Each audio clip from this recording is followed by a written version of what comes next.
Hey there, and welcome to Dark Creaky TV.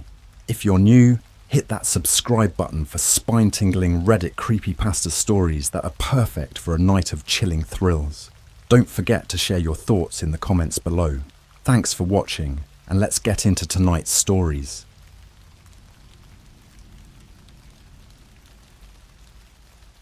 You know how people always say that Ouija boards are just a game, that they don't really work, and it's all in your head? Well, after what I've been through, I wish I could go back to believing that, because now I'm starting to think there's a reason people warn you not to mess around with them. And trust me, whatever you do, don't ask about life beyond Earth. It started a few weeks ago. My friends and I were bored out of our minds on a Friday night. It was one of those nights where we had nothing to do, nowhere to go, and the Netflix suggestions were about as exciting as watching paint dry. So, naturally, Jess decided to liven things up with an idea none of us had thought about since we were kids. "Why don't we use the Ouija board?" she suggested with a grin, pulling a dusty box from her backpack like she'd been planning this the whole time. I don't know why she had it on her, but Jess is kind of unpredictable like that. She's always the one with weird ideas or strange hobbies. Now, I've never been superstitious, and neither had my other two friends, Luke and Ben. We all just kind of rolled our eyes at the idea, but the more Jess talked about it, the more curious we got. Luke cracked a joke about how we might as well, considering how dull the night was turning out. So, there we were, sitting around my living room table with the board in the centre. The lights were dim, partly for atmosphere, and partly because I couldn't bring myself to admit I was getting just a little nervous. I told myself it was just a game. There was no way it could actually work. Jess set the board up with this eerie excitement, laying the planchette on the board like she was setting up for some kind of ritual. I don't know if it was the way the candles flickered, or how quiet the room had gotten, but something about the whole setup felt off. "All right," Jess said, placing her hands on the planchette. "Who's ready to talk to some ghosts?" Ben laughed, shaking his head. "Sure, Jess. Let's ask them about who's going to win the next Super Bowl while we're at it." We all put our fingers on the planchette, half expecting nothing to happen. The air was thick with that kind of nervous laughter, the kind where you pretend you're not freaked out. Jess, of course, took it more seriously than the rest of us, so she started with the usual questions. "Is there anyone here with us?" she asked. The planchette didn't move, not even a little. We all exchanged looks, stifling our grins. "See? Nothing," Luke said. "This thing's bogus." But Jess wasn't giving up. She leaned in a little closer, her eyes narrowing like she was concentrating. "If anyone's here, give us a sign." Again, nothing. Ben started tapping the table impatiently. "All right, can we move on from this spooky campfire stuff? It's not working." That's when Jess looked at me with a mischievous smile. "Why don't we ask something different? Something bigger?" I raised an eyebrow. "Like what?" "I don't know. Something about life beyond Earth," she suggested, her voice dropping like she was testing the waters. "What if we ask if there's anyone out there? You know, aliens." Now this is where things started to feel weird. There was this strange silence that fell over the room, like the air suddenly got heavier. Ben shifted uncomfortably, but no one said anything. I could tell he didn't like where this was going, and neither did I. But before we could stop her, Jess asked the question. "Are we alone in the universe?" We all stared at the planchette, waiting for the same nothing we'd gotten before, but this time it moved. Slowly, like it was being dragged through thick syrup, the planchette slid across the board. LUK. We all froze. Luke pulled his hand back, eyes wide. I didn't move it. I swear Jess's face lit up with a mix of excitement and fear. "It's answering us." The planchette started moving again, more deliberate this time, spelling out another word. EYES. "Luke eyes," Ben muttered, his voice shaky. "What the hell does that mean?" None of us knew what to make of it. Jess, though, seemed more excited than scared. She leaned in again, her fingers still resting lightly on the planchette. "What do you mean by Luke eyes? Are you trying to tell us something?" The planchette didn't respond. Instead, the room seemed to grow colder. The hairs on the back of my neck stood up, and for the first time, I actually started to believe that maybe, just maybe, we were talking to something that wasn't us. "Maybe we should stop," I suggested, trying to sound calm, even though my heart was racing. But Jess shook her head. "No, we're onto something. We can't stop now." She asked another question, her voice barely a whisper. "Is there life beyond Earth?" The planchette didn't hesitate this time. It slid quickly to yes. A chill ran down my spine, but before I could say anything, the lights flickered. Just for a second, but enough to make all of us freeze. "All right, that's enough," Luke said, his voice trembling as he stood up. "I'm done with this." I couldn't blame him. The air in the room had changed, thick and oppressive, like we had crossed a line. Ben agreed, quickly pulling his hands off the planchette. But Jess didn't want to stop. She was still caught up in the excitement, her eyes wide with curiosity. One last question. That's all she wanted. "Can you show us proof?" she asked, her voice low and filled with a kind of reverence I didn't like. The planchette didn't move. It stayed still, and for a moment I thought maybe we were done. Maybe whatever we had contacted had decided to leave. Then we heard it. A loud bang came from outside, like something heavy had hit the roof. We all jumped to our feet, hearts racing, staring at each other with wide eyes. "What the hell was that?" Ben asked, his voice barely audible. Jess looked toward the window, her face suddenly pale. Did we just get our proof?" We stood there in silence for what felt like hours, waiting for something else to happen. But the banging stopped, and the night seemed to return to normal. At least, as normal as it could feel after what we'd just done. That night, none of us could sleep. We kept replaying the events over and over in our heads, trying to make sense of what had just happened. Luke was convinced it was nothing, a coincidence, or maybe even a prank by some neighbors. But I couldn't shake the feeling that something had changed, that we had opened a door we weren't supposed to. I didn't say anything to the others, but later that night, after everyone had gone home, I heard something strange outside my window, a low humming sound, like electricity or static, but deeper, more resonant. I glanced out the window, half expecting to see nothing. But there, in the distance, just above the trees, was a faint light. It was hovering, silent, barely moving, but it was there.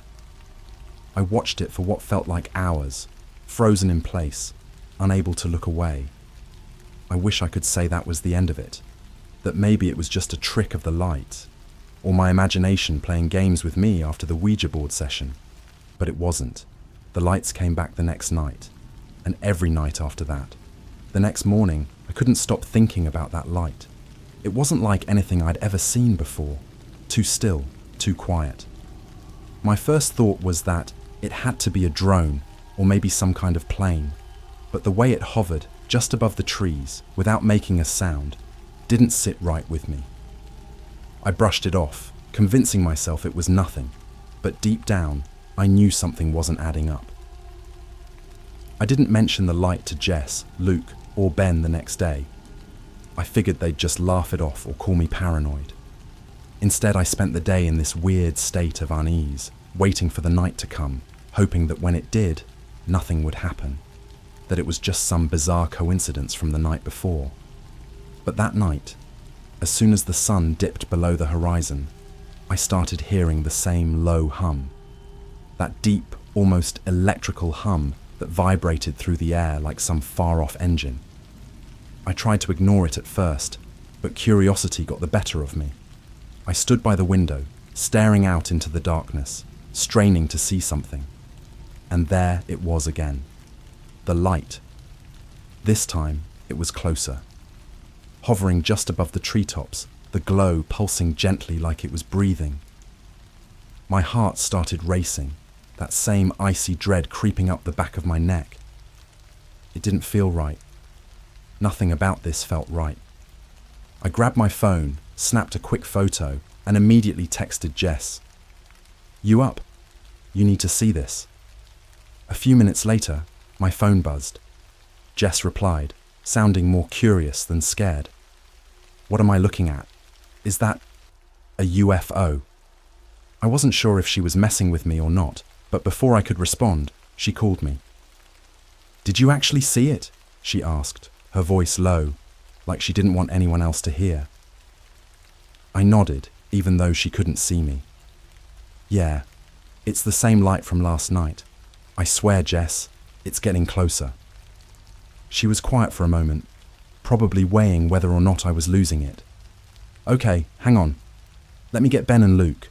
We'll come over and check it out. Don't go outside, all right?" I hung up, pacing my room, trying to keep my breathing steady. The light was still there, just floating. It felt like it was watching me, though I had no idea how that was possible.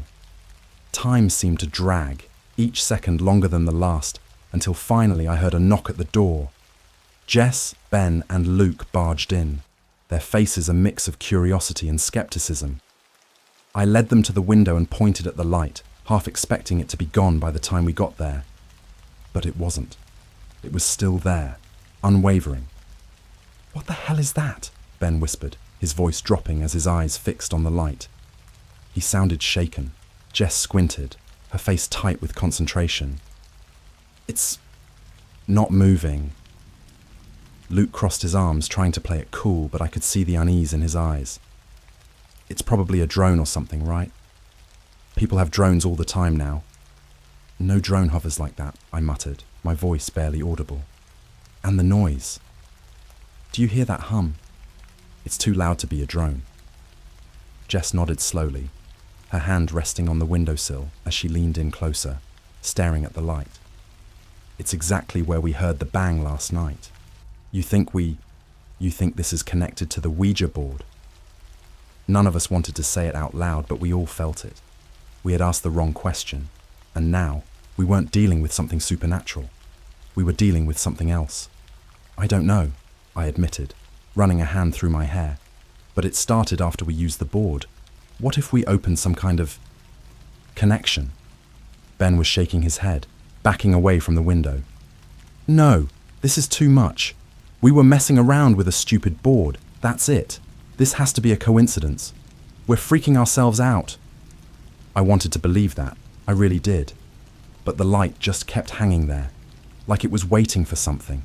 I felt a strange pull, like I needed to know more, to understand why this thing was showing up every night. Jess wasn't done yet. She turned to us, her face dead serious. "We need to go outside. We need to get closer."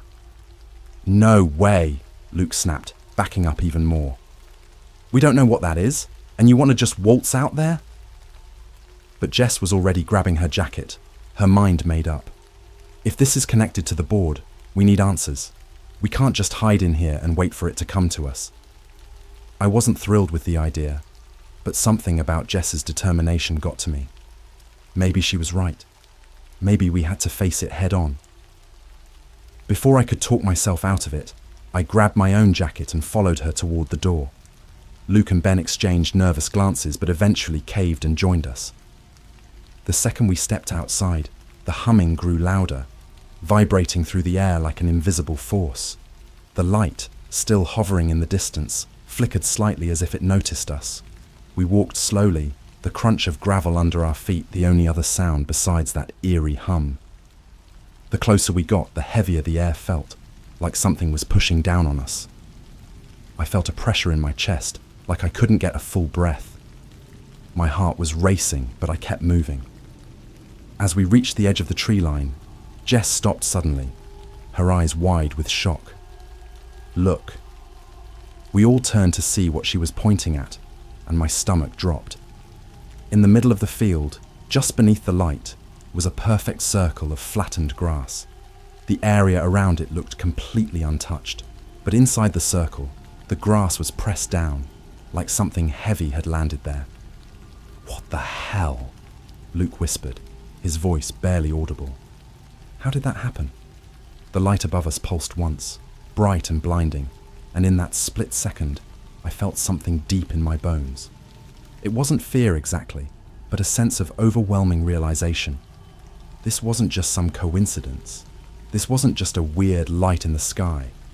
We had asked a question we weren't supposed to ask, and now we had their attention. Without warning, the light shot upward into the sky, disappearing so fast it left a streak in the air. The hum stopped instantly, leaving us in a heavy, suffocating silence. None of us moved. We just stood there, staring at the empty sky, trying to process what we had just witnessed. Finally, Jess broke the silence. "We need to stop using the board. This, whatever this is, it's not something we should be messing with." I couldn't argue with her, but deep down, I had this sinking feeling that it was already too late. We had seen the light, we had stepped too close, and now there was no going back. That night, after everyone had gone home, I lay in bed, staring up at the ceiling, wondering if the light would return. It did, and this time, it wasn't alone. I barely slept after that night. Every time I closed my eyes, all I could see was that light hovering above the trees, pulsing like it was alive. Every tiny sound made me jump, every shadow seemed to crawl. I kept the curtains closed, but it didn't matter. I knew the light would come back, and that was enough to keep me on edge. The next day, Jess, Luke, and Ben were all avoiding the subject. None of us talked about what we'd seen in the field, or the weird circle of flattened grass. It was like we were all pretending that if we didn't bring it up, it wouldn't be real. But later that night, around 2 a.m., my phone buzzed on the nightstand. It was Jess. "Are you seeing it again?" I sat up, heart pounding. I didn't even have to check. I knew what she was talking about. That light. I slowly pulled the curtain back, and there it was. This time, it was hovering even closer, barely above the treetops, glowing faintly like it was waiting for something. I could feel that familiar hum again, vibrating through the air like static, clinging to everything. But it wasn't just one light this time. There were 3. They floated in a perfect triangle, barely moving, just hovering there in the dead of night. My throat tightened as I watched them, a sinking feeling pulling me deeper into fear. This was escalating, and I had no idea what to do. I texted Jess back. "There are more of them now. 3. She responded almost immediately. "Same here. They're outside my house too." I felt a cold chill run down my spine. This wasn't just happening to me. Whatever this was, it was following all of us. I shot a message to Ben and Luke, but neither of them replied right away. Something was wrong. I knew it. I couldn't just sit there staring out the window while those lights floated closer, so I grabbed my jacket and headed for the door. The moment I stepped outside, the hum hit me like a wall of sound. It wasn't deafening, but it was there, almost vibrating through my body like an electric current. The lights pulsed gently above, casting strange shadows on the ground as I stepped out into the open. Jess was already outside when I got to her place, pacing nervously by the front steps. "I tried to call Luke and Ben," she said, her voice tight with fear. "Neither of them answered. You think they're okay?" I didn't know what to say. We were all in over our heads, and the worst part was that none of us had any idea what we were dealing with. I glanced up at the lights, those eerie, glowing orbs just hanging in the sky like they had been watching us the whole time. "We need to check on them," I said, trying to keep my voice steady. "Something's not right." Jess nodded, and we hopped into my car, heading toward Luke's house first. The entire ride was filled with a tense silence, neither of us knowing what to expect when we got there. I kept glancing in the rearview mirror, half expecting the lights to be following us. But for now, the sky remained empty. When we pulled up to Luke's house, I immediately knew something was off. All the lights were off, the windows dark. That wasn't normal for him. He usually had the TV on at all hours of the night. I knocked on the door, but there was no answer.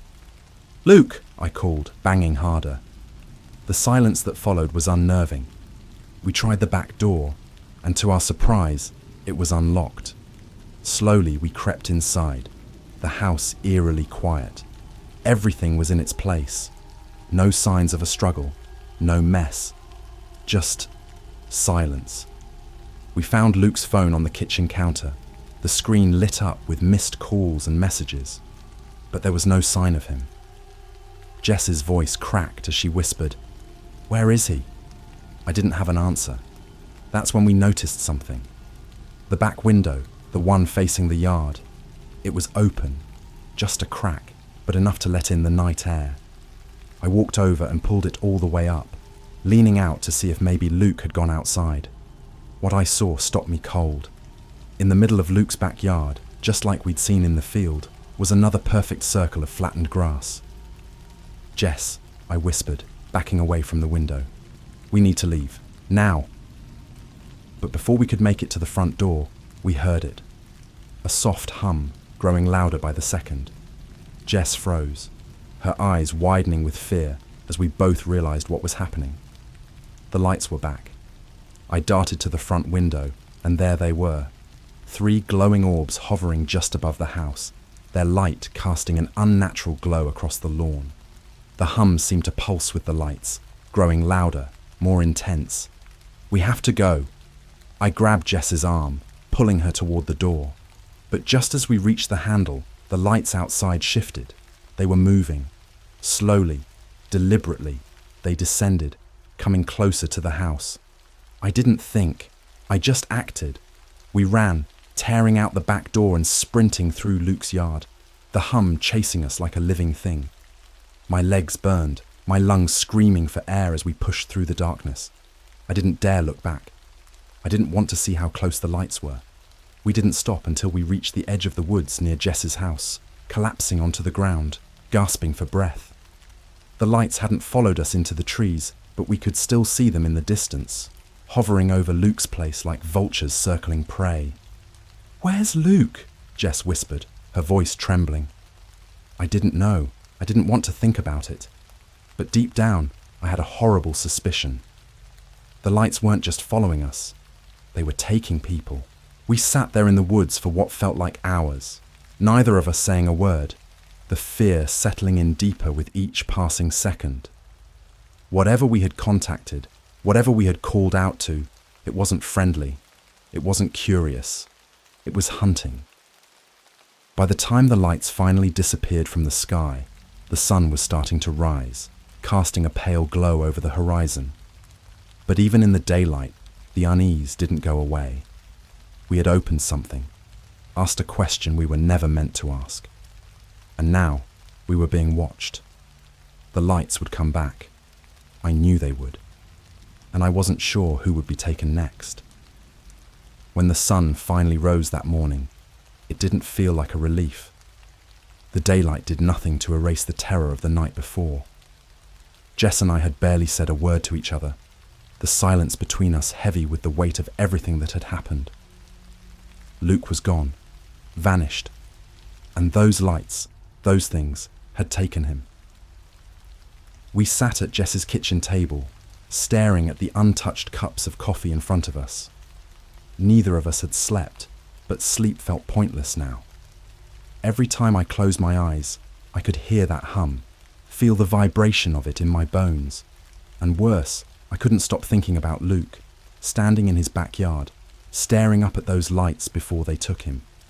I didn't know what had happened to him, but I had a horrible feeling he was never coming back. Jess broke the silence first, her voice hoarse from exhaustion. "What do we do now?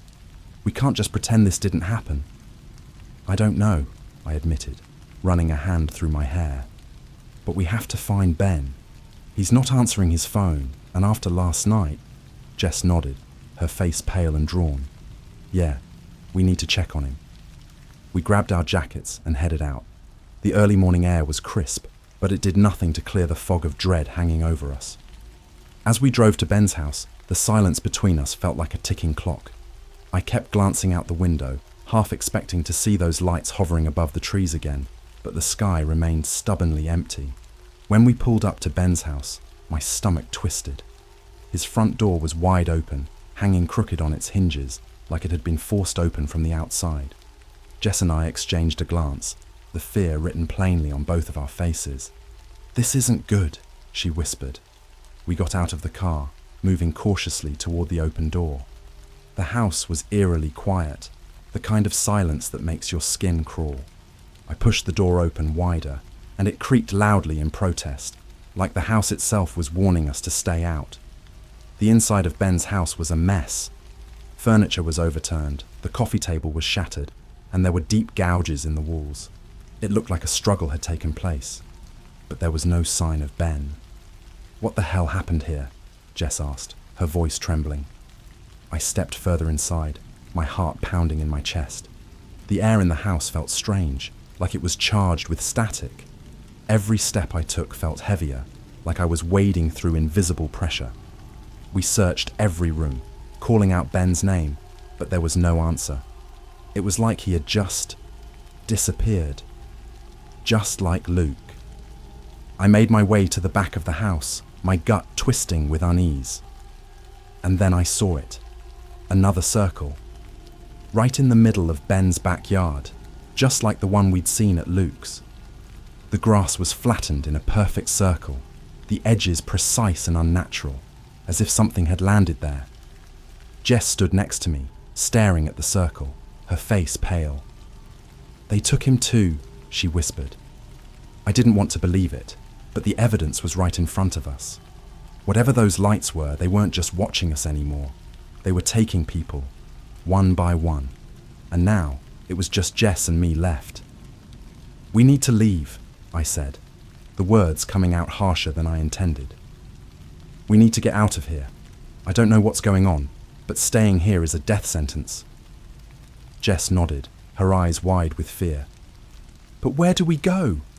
If they're following us..." "Then we make it hard for them to find us," I interrupted. "We don't stay in one place. We keep moving." The plan wasn't great, but it was all we had. We grabbed whatever we could from Ben's house, food, water, anything that could help us if we needed to run, and got back in the car. The sky was starting to cloud over, casting a grey, ominous shadow over everything as we sped down the empty roads. For hours, we drove without stopping. We didn't know where we were going. We just wanted to get as far away from those lights as possible. The fear gnawed at us, tightening its grip with every mile we put between us and the town. But even though the lights were gone, the feeling wasn't. It was like they were still watching us. As the day wore on, the tension in the car was unbearable. Jess kept checking the sky, glancing out the windows like she expected the lights to reappear at any second. I couldn't shake the feeling that something was closing in on us, something we couldn't escape, no matter how far we drove. By the time the sun began to set, we found ourselves in the middle of nowhere, surrounded by fields and forests. There was a tiny roadside motel in the distance, and even though I didn't like the idea of stopping, we couldn't keep driving forever. We needed to rest. We needed to figure out our next move. The motel was as run down as it gets, peeling paint, flickering neon sign, the works. But it would have to do. Jess and I got a room and quickly locked ourselves inside, pulling the curtains shut as soon as we stepped through the door. "I don't feel safe here," Jess said, pacing the room. "I feel like they're still watching us." I knew what she meant. That feeling, that unsettling sense of being observed, hadn't left me since the night we asked the Ouija board about life beyond Earth. We had opened something, triggered something, and now it was following us. "We'll keep moving tomorrow," I reassured her, though my own voice sounded hollow. "We'll figure this out." Jess sat on the edge of the bed, her hands shaking. "I don't think we can outrun them. I think they'll find us no matter where we go." I didn't want to admit it, but she was probably right. Whatever this was, it wasn't bound by the same rules as us. It was something beyond our understanding, something that could find us no matter where we hid. That night, I didn't sleep. I kept my eyes on the window waiting, dreading the moment I'd see those lights again. The hum was faint, barely noticeable, but it was there, on the edge of my senses, like a distant whisper. Around 3 a.m., the hum got louder. I sat up, my heart hammering in my chest. Jess was already awake, her eyes wide with terror. "They're here," she whispered. I pulled back the curtain, just enough to peek outside, and my blood ran cold. The lights were back. This time, there were more of them. 5, maybe 6, hovering above the motel in perfect formation. They moved slowly, deliberately, their glow casting long shadows over the parking lot. "They found us," I said, my voice barely audible. "We need to go. Now." But before we could move, the lights began to descend, growing brighter with every second. The hum filled the room, vibrating through the walls, shaking the very air around us. There was nowhere to run. We had asked a question we never should have asked. Now we were paying the price. The lights were coming for us. The lights outside the motel grew so bright it felt like they were burning through the walls. The low hum that had been a distant, unsettling noise was now a deafening vibration that seemed to rattle every nerve in my body. Jess was frozen in place, her face pale with fear, her breath coming in shallow, uneven gasps. I wanted to move, to grab her and run, but the truth was, I didn't know where we could go. The lights weren't just outside. They were everywhere. They had surrounded us. I could feel my body trembling as the hum grew louder, almost overwhelming. It was like the very air was charged with some unseen energy, crackling with tension that made it impossible to think straight. My mind raced, trying to piece together some kind of plan, but there was no escaping this. No hiding from whatever was coming for us. Jess finally spoke, her voice barely more than a whisper. "What do they want?" I didn't have an answer, but I felt it, deep down. They weren't just watching us anymore. They were here to take us, just like they had taken Luke and Ben. This was it. We had messed with something beyond our understanding, and now we were paying for it. Without saying a word, I grabbed Jess's arm and pulled her toward the bathroom. It was a stupid move, but part of me thought that if we could put enough walls between us and those lights, maybe they wouldn't reach us. We slammed the bathroom door shut and crouched down in the corner, our backs pressed against the cold tiles. The hum was still there, vibrating through the walls like a living thing. It was all-consuming, like the very air around us had become hostile. I could hear Jess's breath quicken, and I reached out, squeezing her hand in some desperate attempt to offer comfort. But the truth was, I was just as terrified as she was. I could feel it in the pit of my stomach, that same primal fear I had felt when I saw the lights for the first time. But now it was different. Now they were here. A loud thud echoed from the other side of the motel, like something heavy had landed on the roof. I flinched, my pulse racing as the sound was followed by another, and then another. The lights outside flickered, their glow casting strange shadows through the thin curtains. We were trapped, and I had no idea what was going to happen next. And then, just like before, everything went silent. The hum stopped. The thudding noises on the roof ceased. For a brief, fleeting moment, the motel was plunged into an eerie calm. Jess and I exchanged a glance, both of us holding our breath, wondering if somehow, impossibly, it was over. But then, the door to the motel room creaked open. I froze. My heart stopped in my chest as the sound of soft, deliberate footsteps echoed through the room. The door hadn't been locked. I hadn't even thought to lock it in our panic. Now it was too late. Someone was in the room with us. Jess gripped my hand tighter, her fingers digging into my skin as we both listened, too terrified to move. The footsteps grew closer, slow and methodical, as if whoever or whatever it was knew exactly where we were hiding. My mind raced, trying to make sense of what was happening. Was it the lights? Were they inside now? Were they people? The footsteps stopped just outside the bathroom door. The handle turned. I felt my entire body tense up. My breath caught in my throat as the door slowly creaked open. The faint light from the motel room filtered into the bathroom, casting a long shadow on the floor. And then I saw it. It wasn't a person. Standing in the doorway was a figure, tall, slender, its skin pale and almost translucent, with eyes that seemed too large for its face. It wasn't human. It was something else, something wrong. Its gaze locked onto me and Jess, and for a brief moment, time seemed to freeze. I couldn't move. I couldn't speak. The figure stood there, staring at us with an expression that was neither hostile nor friendly. It was just blank, empty. I wanted to scream, but no sound came out. Then, slowly, the figure stepped toward us, its movements unnaturally fluid. The air around it seemed to pulse with that same low hum we'd been hearing all along, but now it was softer, more deliberate.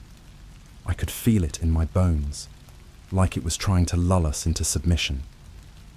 Jess was shaking next to me, her breath coming in ragged gasps, and I knew we had to move.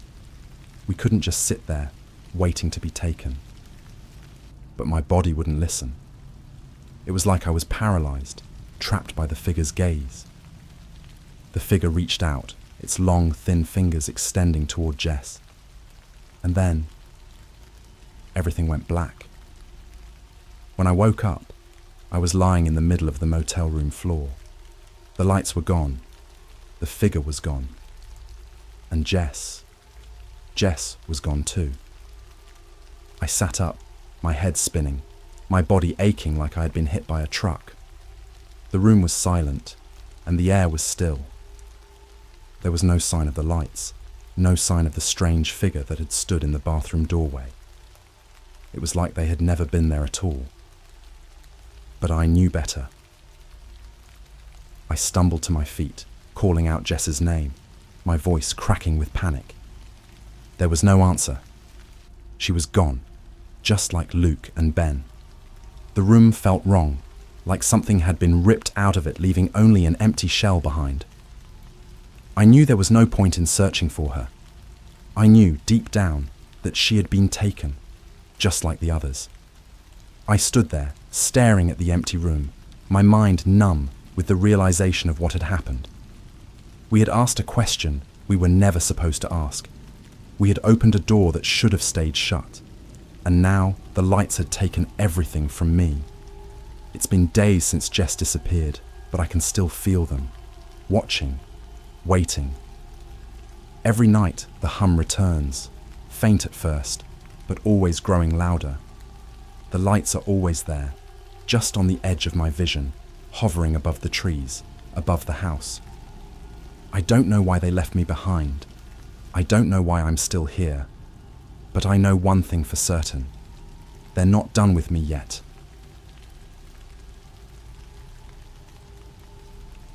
It all started as a joke. One of those stupid things you do when you're bored out of your mind on a Friday night.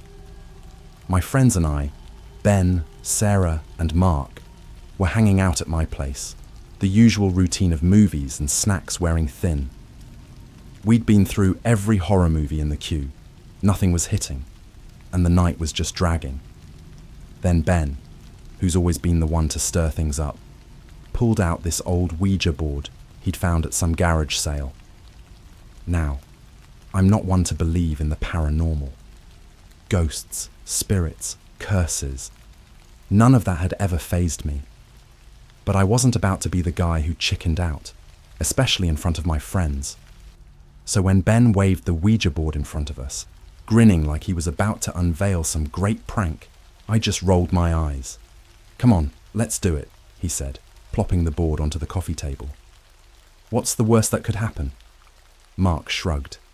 "It's a piece of wood with letters on it, man. I doubt we'll get anything interesting." Sarah, though, was the most reluctant. She sat back on the couch, arms crossed. "Do we really have to? You know that stuff freaks me out." "You can just watch if you want," Ben teased, his grin widening. Or, if you're too scared. Sarah glared at him, but eventually she sighed and slid forward, placing her fingers on the planchette with the rest of us. The candles were dim, the room quiet except for the faint hum of the refrigerator in the kitchen. Ben led the session, of course, starting with the classic questions. Is anyone here with us? We waited. The planchette didn't move. He tried again, leaning into it, clearly hoping to make something happen. If there's anyone here, give us a sign. Still nothing. Sarah shot him a look that said, I told you so, but Ben wasn't giving up. Then, after a long pause, he asked something different. Can you give us the name of someone who's in danger? And that's when it moved. At first, I thought one of them was pushing it. Ben or Mark, probably.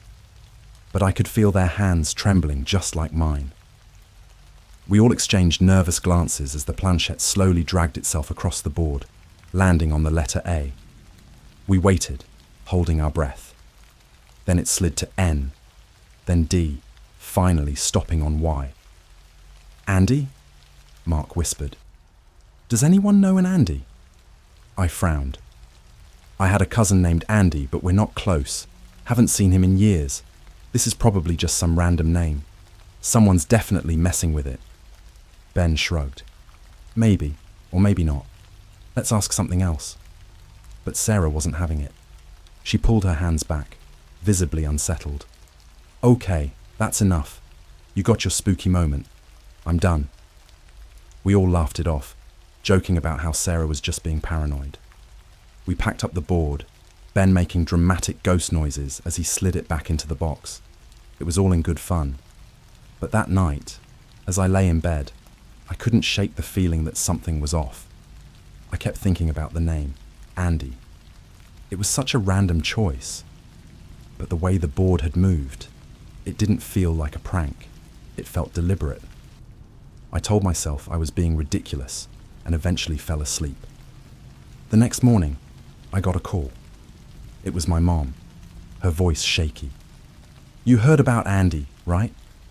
I sat up in bed, my heart skipping a beat. What? No, what happened? He's missing, she said, her voice cracking. They haven't seen him for days. The police are looking, but it's like he just vanished.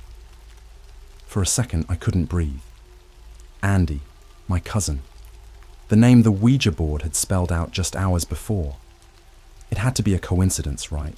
There was no way a stupid game could predict something like this. But the more I thought about it, the more it gnawed at me. I hadn't spoken to Andy in years, but out of all the names the board could have given us, it chose his. And now he was missing. I called Ben, my hands shaking as I held the phone. Dude, you're not going to believe this, I said the moment he picked up. What's up? He asked, his voice still groggy with sleep. I took a deep breath. My cousin, Andy, he's missing. He's been missing for days. There was a long pause on the other end of the line. Then Ben finally spoke, his voice low. Are you serious? Yeah. What the hell, man?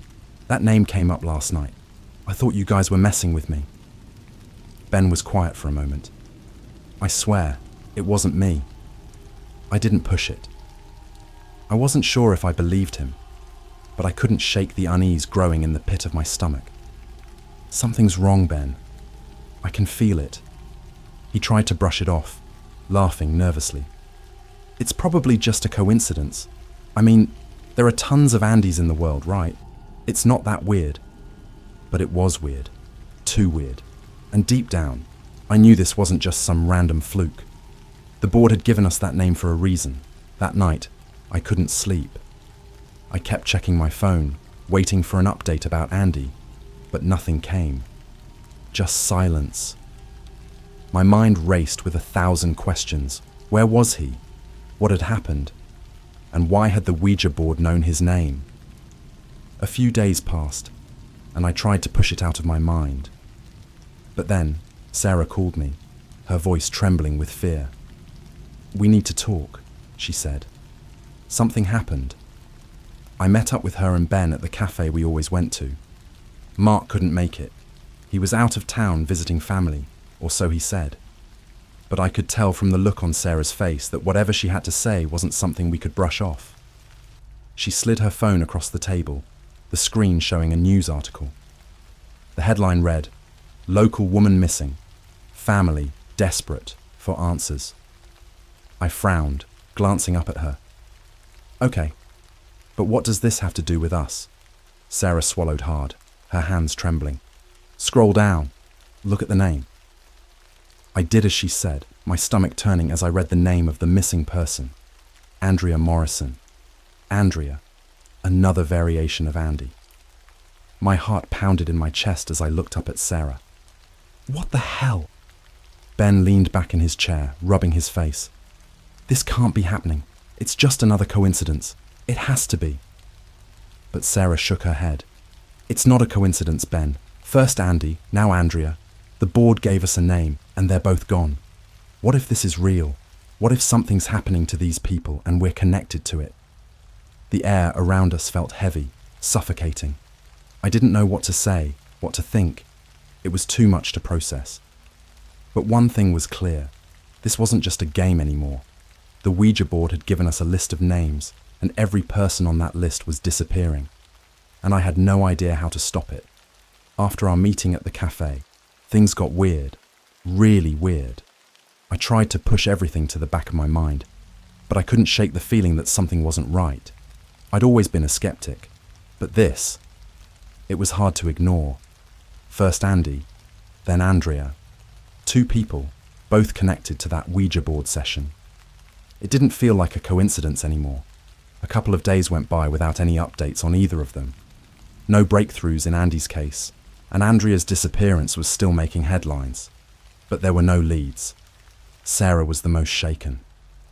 Every time we talked, I could hear the tension in her voice, like she was waiting for the other shoe to drop. Ben, on the other hand, was still clinging to the idea that this was all just random chance. Then, one evening, I got a text from Mark. I hadn't seen him since the night we played with the board, but his message was short and cryptic. "We need to meet. Tomorrow. My place. Don't tell Ben or Sarah."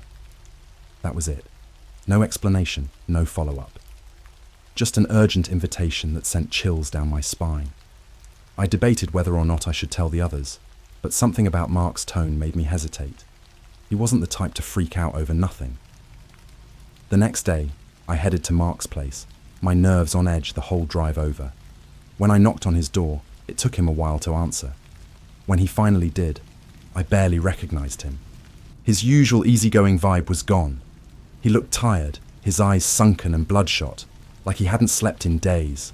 "Come in," he muttered, barely making eye contact. I followed him inside, my heart racing. What's going on? Why didn't you want Ben or Sarah to know? Mark closed the door behind me and locked it, because I don't think they'd believe me. And I don't know if you will either. "Believe what?" I asked, already dreading the answer. Mark sat down on the couch, rubbing his hands together nervously. "Do you remember the board spelling out Andy's name?" "Yeah, obviously."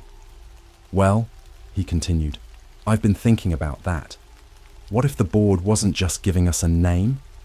What if it's giving us a list of people who are going to disappear?" I blinked, trying to process what he was saying.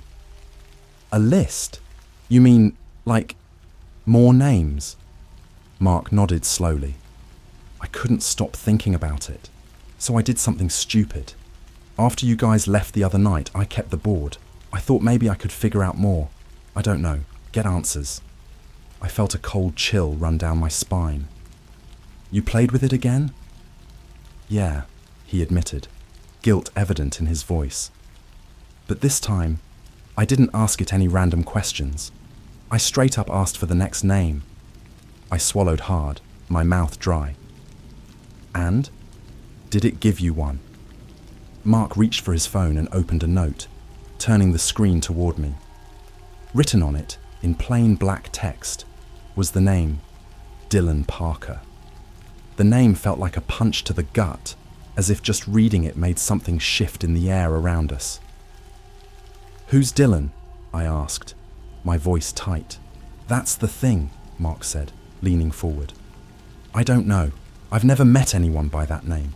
I even looked him up online, but nothing came up that seemed connected to me. But after what happened with Andy and Andrea, I think something's coming for this guy, whoever he is. I couldn't breathe. This was real. Too real. The board had given us names, and they were vanishing one by one. And now, it had given us a new one. We have to do something, I said, pacing the room, trying to calm the rising panic. We can't just sit around and wait for this Dylan guy to disappear. Mark nodded. I know, but how do we even find him? It's not like he's just going to show up on our doorstep. Before I could respond, my phone buzzed. I pulled it out, my heart racing, expecting another cryptic message or a news alert about a missing person. But it was a text from Ben. Guys, we need to talk. ASAP. Something's wrong. Mark saw the text and frowned. What do you think it's about? I don't know, I muttered, already typing a response. Meet at my place in an hour. Ben agreed, and I shot a quick message to Sarah as well. Whatever was happening, we couldn't keep it from them. The four of us were in this together now, whether we liked it or not. An hour later, we all gathered at my apartment. Sarah looked pale, her eyes darting around like she expected something to jump out of the shadows. Ben, on the other hand, seemed more agitated than scared, pacing back and forth as soon as he walked through the door. What's going on? I asked, trying to keep my voice steady. Ben stopped pacing, running a hand through his hair. You remember the name the board gave us? Andy. Of course, I said. Why? I did some digging, Ben continued, his voice strained, and I found out that Andy wasn't the only one. There have been other disappearances, people who just vanish without a trace. And get this, every single one of them has a connection to someone who's used a Ouija board. A heavy silence fell over the room. Sarah's face went white. Are you saying we're responsible for this? I don't know, Ben replied, his voice tight. But it can't be a coincidence. There's a pattern here, and it's not just Andy or Andrea. There are others, people we don't even know about yet. Mark looked at me, his eyes wide. What about Dylan? Ben froze. Who? I glanced at Mark, then back at Ben. Mark played with the board again. It gave him another name. Dylan Parker. For a moment, no one spoke. The tension in the room was suffocating, the weight of the situation pressing down on us like a heavy blanket. Ben broke the silence first. We need to stop this. No kidding, I muttered, running a hand through my hair. But how? We don't even know who's next, and we have no way of finding this Dylan guy. Ben's eyes darkened. Maybe we don't need to find him. Maybe we need to destroy the board. Sarah perked up at that. You think that'll work? Ben shrugged. It's worth a shot. We can't keep letting this thing give us names like it's some kind of twisted hit list. Mark looked hesitant, but after a moment he nodded. Fine, let's destroy it. We all agreed to meet at Mark's place the next day. It was time to put an end to whatever this was, before any more names appeared. But as I sat in the quiet of my apartment that night, staring at my phone, a sinking feeling took hold of me. The board had already given us the next name, Dylan Parker, and I couldn't shake the feeling that we were already too late. The next day, the four of us gathered at Mark's place, ready to end whatever this was once and for all. None of us said much as we arrived, the weight of what we were about to do hanging heavy in the air. Mark had the board sitting in the middle of his coffee table, looking completely unassuming, like it wasn't responsible for the nightmares we'd been dragged into. Ben was the first to break the silence. All right, how do we do this? He looked around like someone else had the answer, but none of us had a clue. Destroying a Ouija board sounded simple in theory, but this didn't feel like the kind of thing that would just end with a bonfire and a few smashed pieces of wood. Mark sighed, running a hand through his hair. I was thinking we could burn it. That seems final. Sarah nodded, but I could see the unease in her eyes. Are we sure that's a good idea? What if destroying it makes things worse? Ben scoffed. What could be worse than people disappearing? We all glanced at each other. None of us wanted to admit it, but Sarah had a point. This whole situation felt wrong, like we were playing with something much bigger than we understood. Still, we didn't have any better options. Let's just get it over with, I said, my voice tighter than I intended. I don't want to be around this thing any longer than I have to. Mark grabbed the board, his hands trembling slightly, and we all filed out to his backyard. The air was still, almost unnaturally so, like even the wind was holding its breath. Mark placed the board on the ground, and Ben poured lighter fluid over it, soaking the wood. Here goes nothing, Ben muttered as he flicked the lighter and dropped the flame onto the board. The fire caught quickly, the flames licking at the edges of the board as we all watched in tense silence. For a moment, it seemed like it was working, like we'd actually done something. But then, something strange happened. The flames turned blue. Sarah gasped, stepping back, her face pale. That's not normal. Ben shook his head, his eyes wide. What the hell? The flames danced unnaturally, swirling around the board in tight spirals, almost as if they were alive, feeding off something other than the lighter fluid. The hair on the back of my neck stood up, and an icy chill ran down my spine. And then, the board cracked. The sound was sharp, like a gunshot, and we all jumped. The flames flickered and died, leaving the board charred but not destroyed. It was still there, sitting in the middle of Mark's backyard, smouldering but intact. That's not possible, Ben muttered, staring at the board like it had personally offended him. It should have burned to ash. Mark looked shaken. What does that mean? Before anyone could answer, my phone buzzed in my pocket. I pulled it out, my heart racing, expecting the worst. It was a text from an unknown number. You're too late. I stared at the screen, my breath catching in my throat. The others noticed my reaction immediately. What is it? Sarah asked, her voice trembling. I held up my phone, showing them the message. We're too late. Ben's face twisted in anger. Who the hell sent that? I don't know, I muttered, my mind racing. But something's wrong. I can feel it. My phone buzzed again, and this time, the message made my blood run cold. Dylan Parker is gone. I felt like the ground had just dropped out from under me. I hadn't even met this guy, didn't know who he was, but the guilt hit me like a punch to the gut. We had failed. We hadn't stopped whatever was happening, and now another person had vanished because of us. Ben grabbed his own phone, frantically typing something. I'm looking him up. Maybe we can still help. Maybe he's not really gone. But deep down, I knew. Dylan was gone. Just like Andy. Just like Andrea. The board had given us his name, and now he had vanished without a trace. A few minutes later, Ben's face went pale. I found him. Dylan Parker. Local guy. His family reported him missing this morning. Same situation as Andy and Andrea. No leads. No explanation. We all stood there in stunned silence, the weight of what was happening pressing down on us. This wasn't a game anymore. It wasn't just a creepy coincidence or some prank. The board was connected to these disappearances, and we had no idea how to stop it. We have to destroy it, I said, my voice shaking. We have to try again. There's got to be another way. Mark nodded, his face pale. But how? Burning it didn't work. Sarah, who had been quiet for most of the time, finally spoke up. What if destroying it isn't the answer? What if we need to do something else, something more? We all turned to her, confused. What do you mean? Ben asked. Sarah hesitated, her eyes flicking between us. I've been doing some research since Andy went missing, about Ouija boards, curses, all that stuff. And one thing that kept coming up was that sometimes you don't need to destroy the object itself. Sometimes you need to break the connection. What kind of connection? I asked, already dreading the answer. The connection we made the night we used it, Sarah explained, her voice barely above a whisper.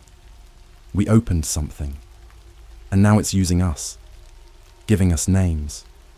What if we have to close whatever we opened, like ending a session properly? Ben shook his head. We already said goodbye that night. Maybe not properly, Sarah insisted. Maybe we need to do it again, for real this time. It sounded insane, but nothing about this situation made sense anymore. And as crazy as it seemed, it felt like our only option. So what do we do? Mark asked, his voice tight. Sarah took a deep breath. We have to use the board again, but this time, we have to be careful. We have to end it the right way. None of us wanted to, but we knew she was right. Destroying the board hadn't worked. Whatever this was, it wasn't something we could just burn away.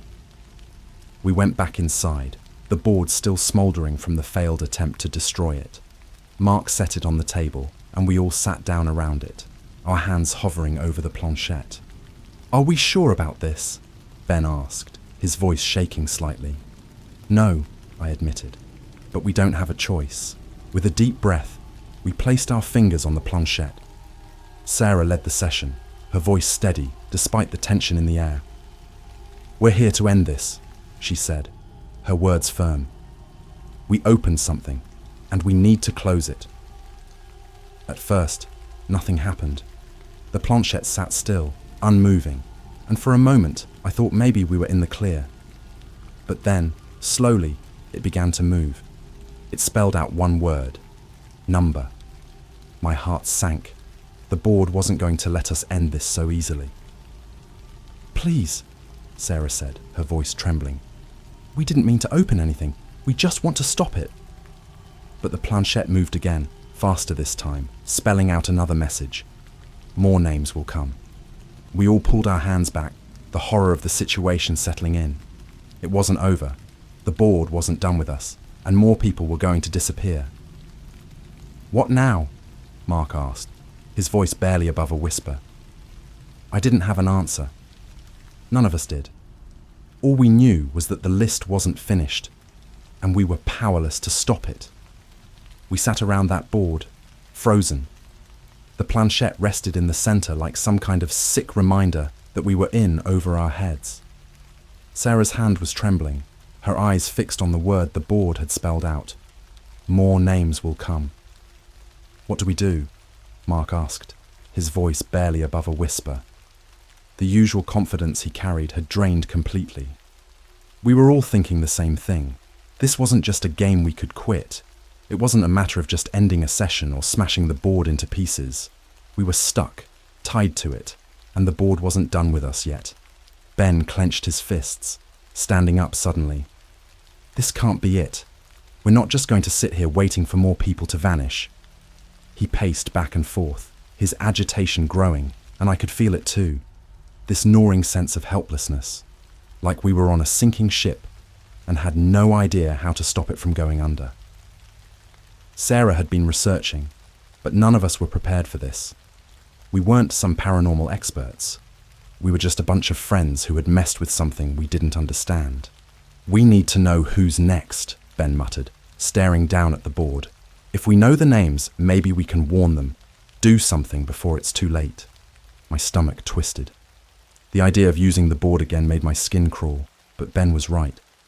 If we knew the next names, we could try to save them, though deep down, I wasn't sure if there was any saving to be done. Mark shook his head, his face pale. "You want to ask the board again, after what just happened?" Ben stopped pacing and looked at him, his eyes hard. "We don't have a choice, Mark. Do you want more people to disappear?" The room went silent. None of us wanted to admit it, but Ben had a point.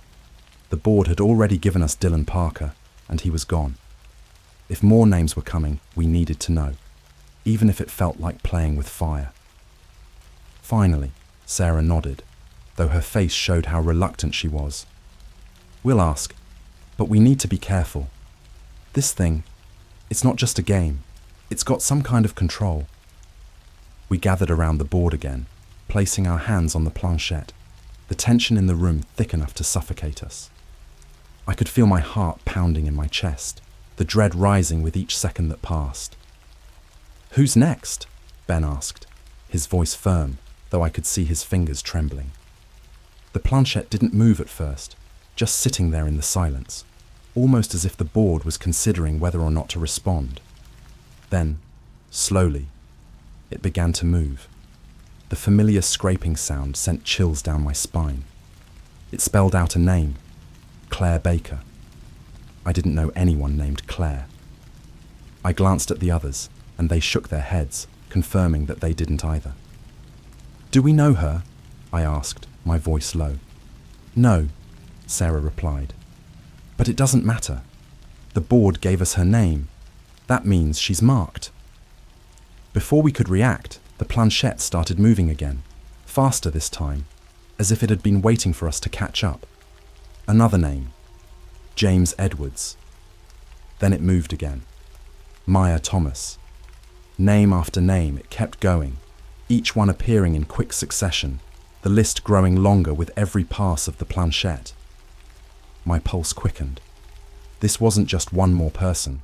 It was a list, an endless string of names, and the board was giving them all to us. It stopped after the 7th name, Logan Reed. We all sat there, staring at the board, unable to process what had just happened.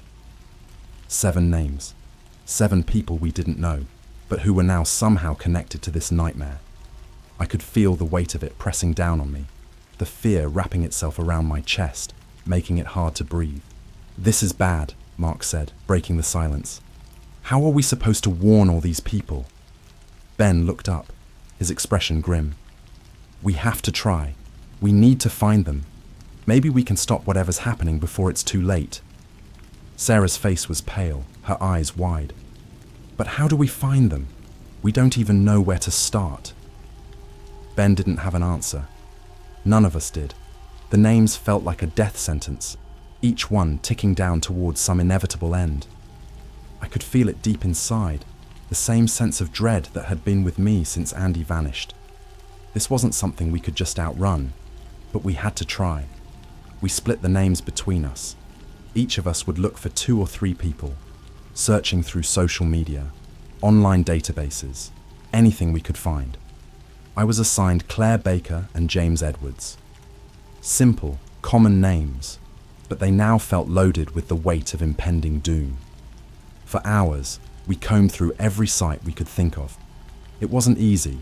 There were countless Claire Bakers and James Edwards out there, and narrowing it down felt impossible. But as the night wore on, something strange happened. We started getting hits.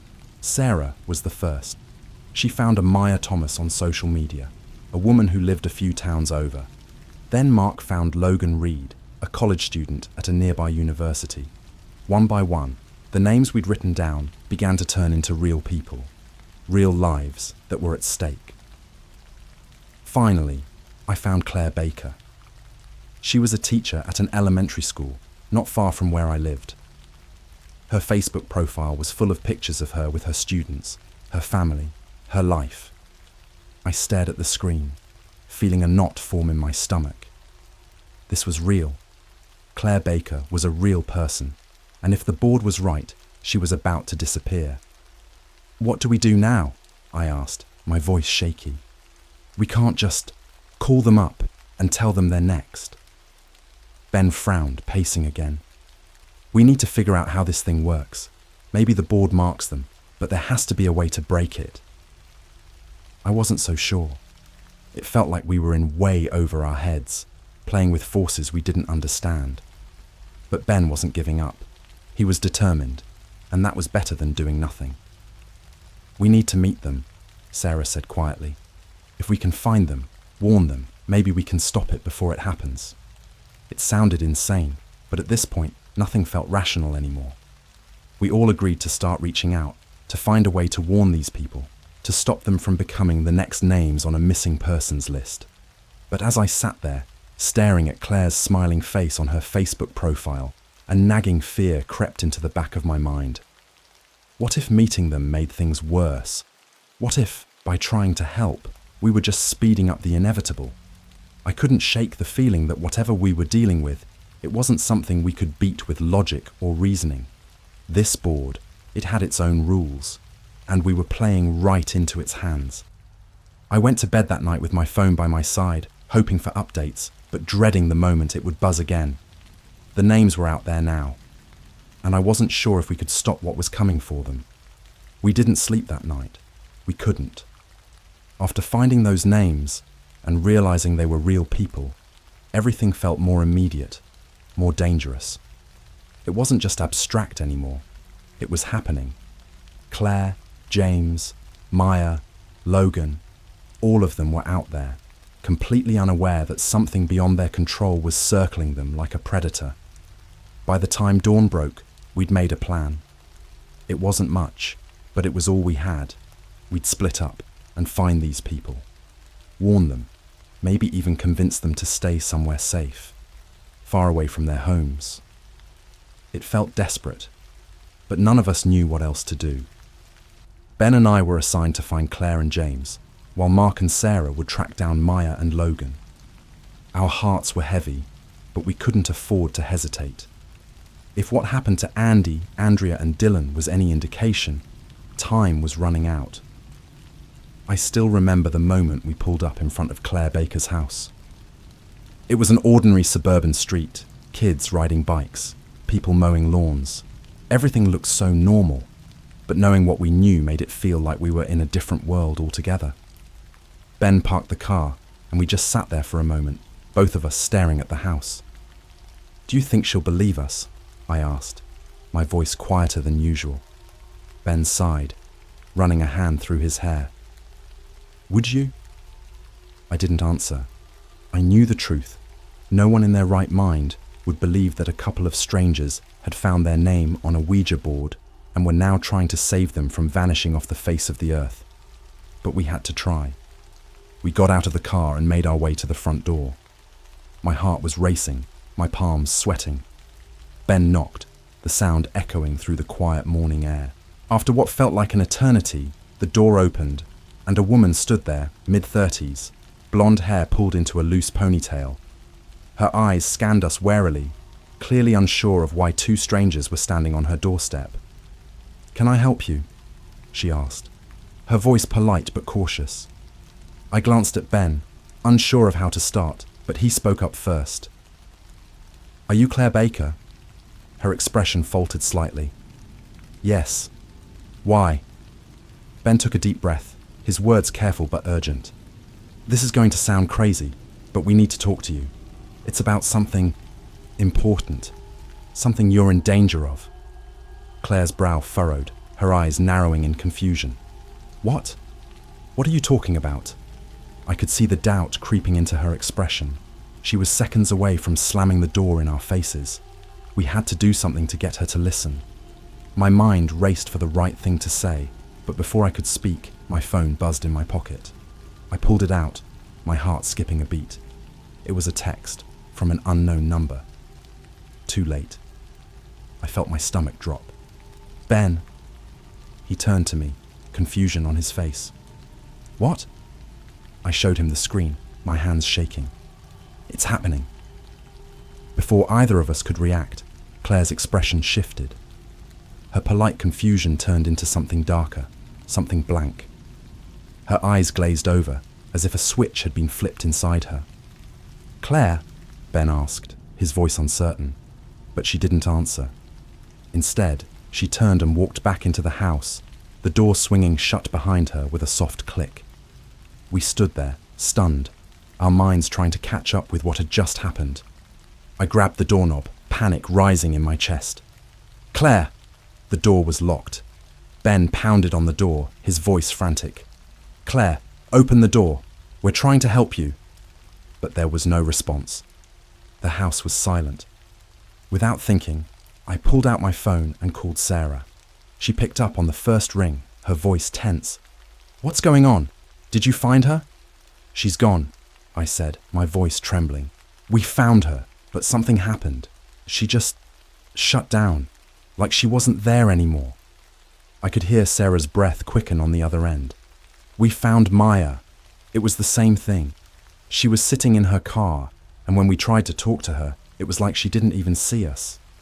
Then she just walked away. My heart pounded in my chest. This wasn't a coincidence. The board had already marked them, and whatever it was doing, it had taken hold of them before we even got the chance to warn them.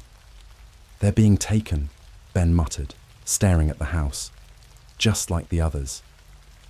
I didn't want to believe it, but the truth was staring us in the face. The board had more control than we realized, and it wasn't going to let us stop what was happening. Every person whose name it gave us was doomed, no matter what we did. "What about Logan and James?" I asked, my voice shaking. Sarah's response was immediate, her voice filled with dread.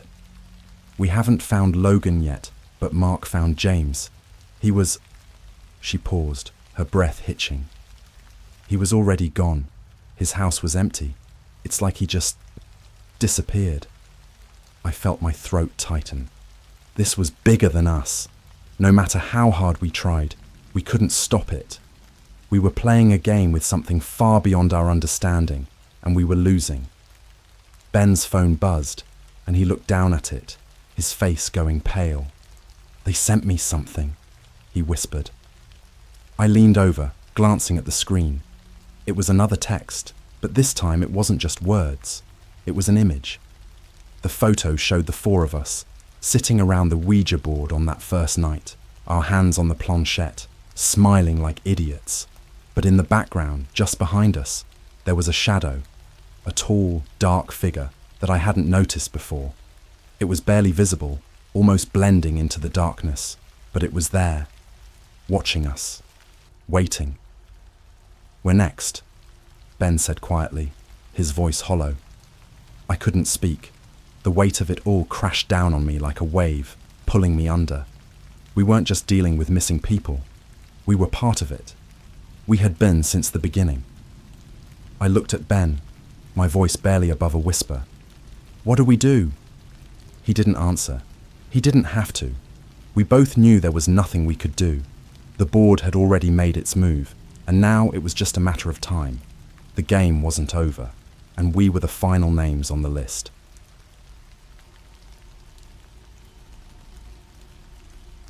It all started as one of those dumb, late-night ideas that seem harmless at the time. You know the ones. Someone says, "Wouldn't it be fun if..." And before you know it, you're knee-deep in something that makes you question why you ever agreed in the first place. For us, it began with a Ouija board. It was supposed to be a casual Friday night at my friend Tommy's place. Me, Tommy, and his girlfriend Sam had no plans other than binge-watching a few horror movies and downing some snacks. But then Tommy brought out this old, worn-out Ouija board. It wasn't some cheap version you'd pick up from a store either. It looked hand-carved, like something passed down from another generation. "Found it in the attic," Tommy said with a smirk, placing it on the coffee table in front of us. I thought we could mess around with it. I immediately felt a weird pit in my stomach. I've never been superstitious, but I've heard enough stories about how these things go wrong. Sam laughed it off, calling him out for trying to scare us. But Tommy, always the thrill seeker, seemed excited by the idea. "Come on, just for fun. What's the worst that could happen?" He grinned. Famous last words, right? Reluctantly, I agreed, mostly because I didn't want to be the one to ruin the mood. The three of us sat around the board, dimmed the lights, and put our fingers on the planchette. "All right, who wants to ask first?" Tommy asked, glancing at me and Sam. Sam shrugged, still giggling under her breath. "Is anyone here with us?" she said in a playful tone. We waited, our fingers barely grazing the planchette. Nothing happened at first, and I was about to make a joke about how cheesy the whole thing was when the planchette moved. I swear none of us pushed it. It was slow, deliberate, and creepy as hell. It spelled out a simple yes. We all exchanged nervous glances, but Tommy grinned wider, clearly enjoying this. He leaned forward, a little too into it. "Who are you?" he asked, his tone more serious this time. The planchette started moving again, gliding over the board. I could feel my heart racing, the tension building in the room. It spelled out a name. Dark. I was confused. Dark? What kind of name is that? Tommy's smile faltered a bit, but he didn't let it go. What do you want? He asked. There was a long pause, and for a moment, I thought it might be over. But then, the planchette moved again, faster this time. SHOW. We all leaned in closer, trying to make sense of it. Show what? I asked, unable to stop myself. And that's when it happened. The lights in the room flickered violently, and every screen, our phones, Tommy's laptop, even the TV, blinked to life. At first, it was just static, that eerie white noise fuzz that makes your hair stand on end. But then, something more disturbing appeared. Tommy's laptop, which had been closed and powered off, suddenly opened itself and displayed a black screen with an address I didn't recognize. No browser, no app, just a URL in bold white text, hovering like a command. It wasn't like anything I'd ever seen before. www.voidsite.dark. Tommy leaned forward, his face illuminated by the harsh glow of the screen. What the hell is that? He muttered, typing the URL into his browser. I wanted to stop him. Every fibre of my being screamed that this wasn't right. But Tommy clicked enter, and the screen went black for a moment before loading a page. What we saw next was something out of a nightmare. The page was basic, just a black background with a single image in the centre. It looked like an eye, but not a normal human eye. It was wider, more elongated, almost reptilian. The pupil was sharp, and it stared directly at us, like it knew we were watching. Underneath the eye was a message. You have been seen. The air in the room felt thick, almost suffocating. Sam had gone pale, her earlier laughter long gone. Tommy, turn it off, she whispered, her voice shaky. But Tommy didn't listen. He scrolled down, revealing more of the site. There were no links, no navigation, just more text. Do you want to know what's hidden? Tommy's finger hovered over the mouse, his curiosity clearly outweighing his fear. He clicked again, and the page changed. The screen flashed for a second, then displayed a series of images. Horrible, graphic images. Things I won't even begin to describe. But it wasn't just the gore that got to me. It was the feeling that these weren't just random disturbing pictures. There was something deeply wrong with them. Like they weren't just showing us violence, but something darker, something that wasn't supposed to be seen by anyone. Sam turned away, covering her mouth. This isn't a joke, Tommy. Shut it down. But Tommy was locked in, scrolling faster, his breathing growing heavier with every click. I can't stop, he stammered. That's when the whispering started. It was faint at first, almost like it was coming from the walls, but it grew louder. It wasn't in any language I could understand, but it was rhythmic, insistent, like a chant. I looked around, trying to find the source, but the sound seemed to come from everywhere and nowhere all at once. The laptop screen flickered again, and this time, the words on the page burned into my mind. You are now part of this. There is no leaving. The lights flickered once more, and then everything went dark. The laptop, the phones, the TV, everything shut off at once. We were left in pitch black, the silence ringing in my ears. For a few seconds, none of us moved. We didn't even breathe. And then finally Tommy spoke, his voice barely audible. I think we just did something really bad. He wasn't wrong, because when the lights came back on, the laptop was still off. But the URL, www.voidsite.dark, was etched into the screen like a scar, glowing faintly in the dark. After that night, everything felt different. There was this creeping unease that followed me everywhere, like a shadow I couldn't shake. It was as if the air around us had thickened, and the world had shifted ever so slightly, making everything feel off. Tommy, Sam and I agreed not to talk about what happened, but I could tell it weighed on all of us. Every time I caught a glimpse of Tommy, he seemed more distant, distracted. It didn't help that the URL from that dark website, www.voidsite.dark, was seared into my mind, like a constant whisper at the back of my thoughts. I'd find myself randomly wondering what else was on that site, what else it could show us if we went deeper. But I pushed it aside, hoping that ignoring it would make it go away. I didn't want to bring it up, but a week later, Tommy texted me out of the blue. The message was short, almost casual. "Dude, I saw something last night." I stared at my phone, a bad feeling building in my gut. I didn't want to ask, but curiosity got the better of me. "What do you mean? Like what?" A few minutes passed before he replied. "The website. It's still there. I tried to close the browser, but it keeps opening by itself."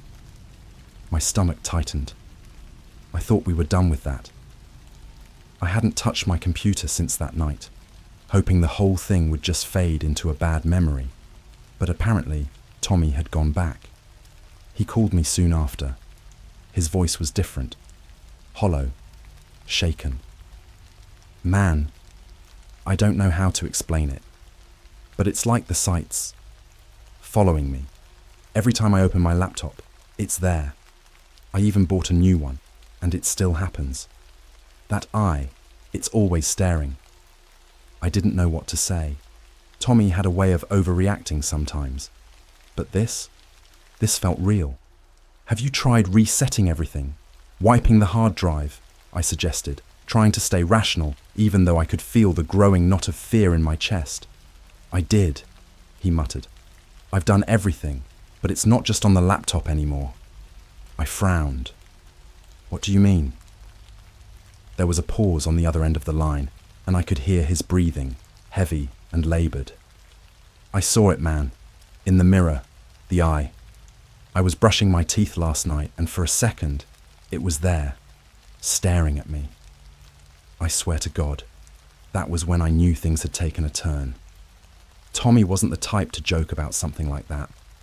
I wanted to believe he was just sleep deprived, stressed from school or something, but the raw fear in his voice told me otherwise.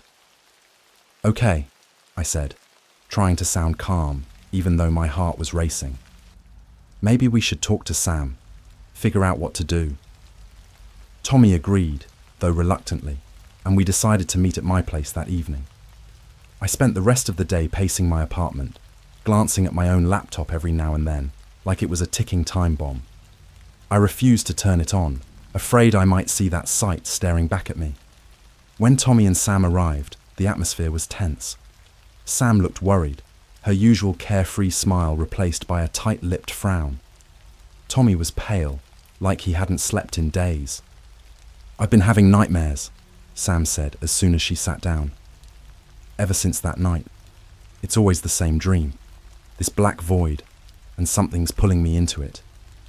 I can't see what it is, but I know it's there, waiting." I shivered. "Do you think it's connected to the site?" Sam nodded.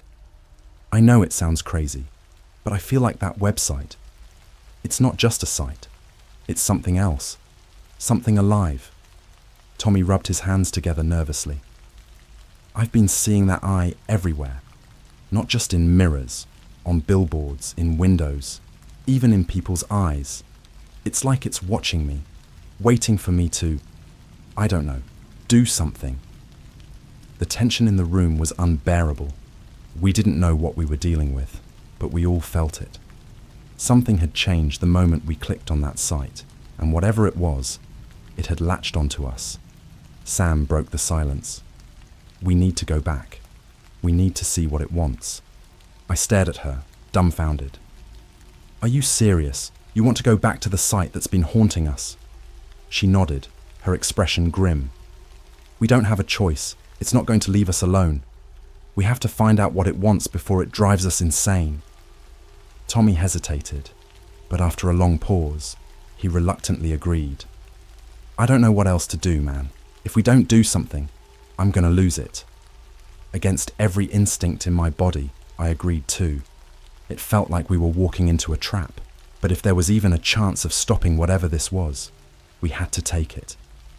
That night, we sat in my living room with the lights dimmed, the laptop in front of us, like a portal to something far worse than the internet. My hands trembled as I opened the lid, the familiar glow of the screen casting an eerie light across the room. I typed in the URL, www.voidsite.dark. The page loaded instantly. There it was, the eye. The same reptilian unblinking eye staring at us like it knew we'd be back. Underneath, the same message. You have been seen. But this time, there was something new. A single word in the corner of the page, faint but unmistakable. Enter. Tommy swallowed hard. Do we click it? We exchanged glances, each of us feeling the weight of that decision. Sam reached for the mouse, her hand shaking as she hovered over the word. I don't know what's going to happen, she whispered, but we have to know. Before we could stop her, she clicked the word. The screen went black for a second, then flickered to life again, showing something we never expected. A live video feed. The camera was shaking slightly, as if being held by someone, but what it showed made my blood run cold. It was us. The feed was live, and it was coming from inside the room, as if someone was standing right there with us, watching. The camera panned slowly across the room, capturing our faces, our fear. But when we looked around, there was no one there. Just us, huddled together, staring at the screen. The camera paused, zooming in on the laptop, showing the URL still displayed on the screen. And then the whispering began again. Only this time, it wasn't coming from the laptop. It was coming from behind us. The whispering was faint at first, like a distant breeze through a crack in the window. But it grew louder, more distinct, as it moved around us, circling. My heart pounded in my chest, every muscle in my body locking up as I strained to make sense of the words. They were low, garbled, in a language I couldn't understand. We sat frozen, too terrified to move, listening as the sound seemed to crawl closer. The live video feed on the laptop still showed us, huddled together on the couch, but there was nothing behind us. No one. But the whispering kept going, like something unseen was standing just out of frame. Sam's breath hitched, her eyes wide as she darted her gaze toward the dark corner of the room. Do you hear that? She whispered, barely audible. Tommy nodded, his face pale, his body tense as if bracing for whatever came next. It's here, he muttered, barely moving his lips. I don't know where, but it's here with us. I didn't want to believe it. There was nothing there, just the three of us, the laptop, and the suffocating weight of something we couldn't see.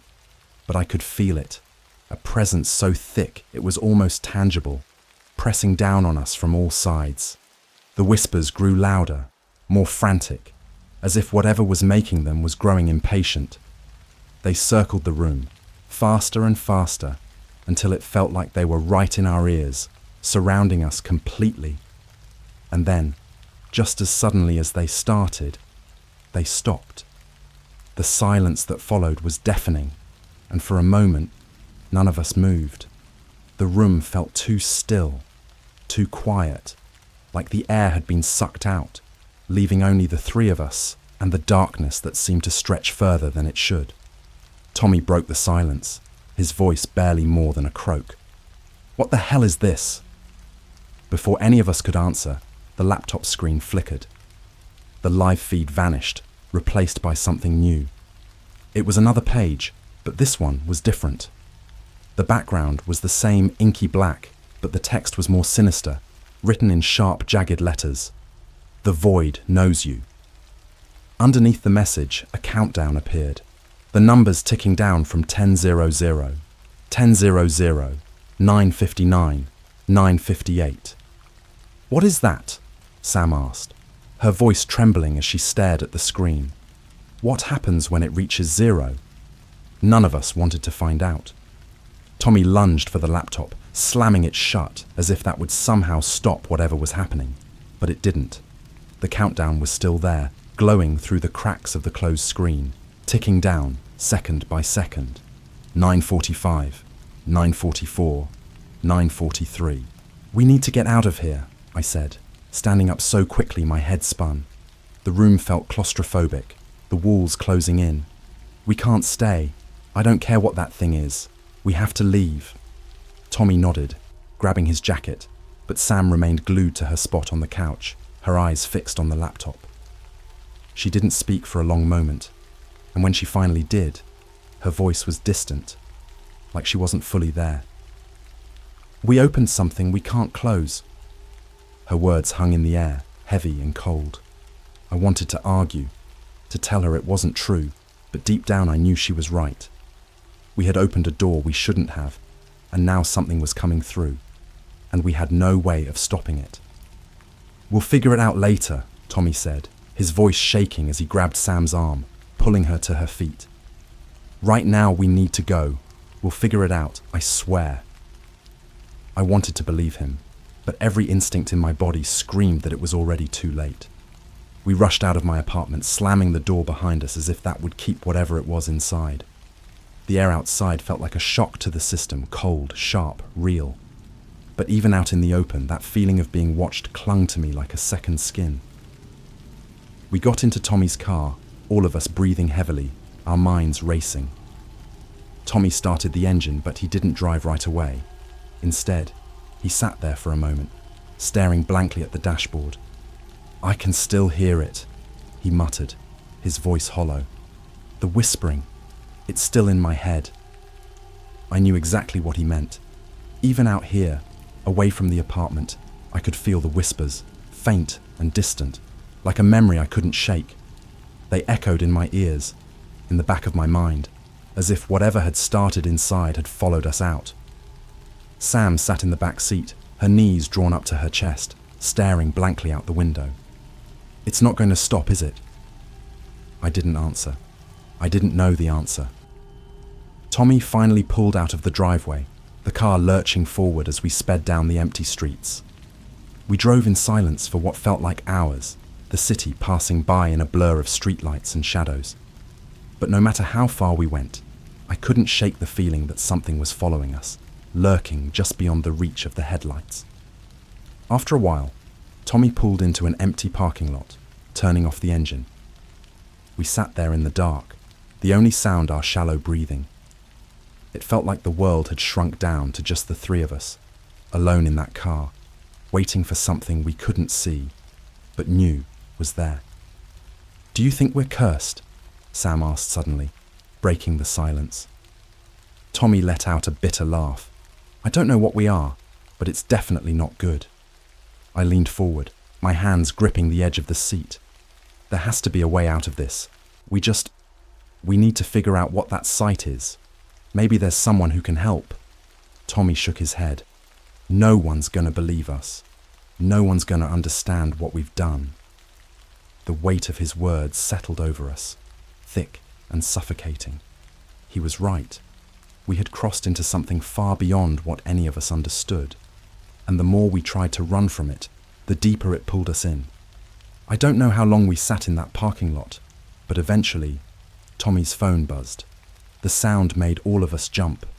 He hesitated before pulling it out of his pocket, his face growing paler by the second as he stared at the screen. "It's another message," he whispered. He turned the phone so we could see. The text was simple, but it sent a chill down my spine. "You can't hide from the void." The countdown was still ticking in my mind, and I knew deep down that when it hit 0, something far worse than whispering was coming for us. Tommy's phone trembled in his hands, and as we stared at that message, "You can't hide from the void," I realized just how trapped we were. There was no escaping this, no running away. Wherever we went, it would find us. The void had already claimed us, and now it was counting down to something none of us understood, but could feel in our bones. The ticking in my mind had become unbearable. Even though I couldn't see the countdown anymore, it pulsed in my thoughts like an invisible clock, each second drawing closer to something I didn't want to face. "We need to move," I muttered, the words catching in my throat. "We can't just sit here." Sam looked at me, her eyes wide with fear. "Move where? We've been driving for hours and nothing's changed. Wherever we go, it follows us." She wasn't wrong.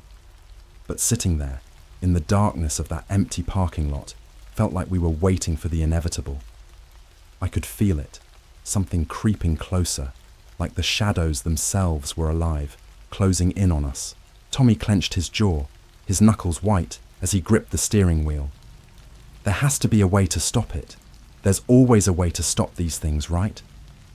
His voice was desperate, searching for hope where there was none.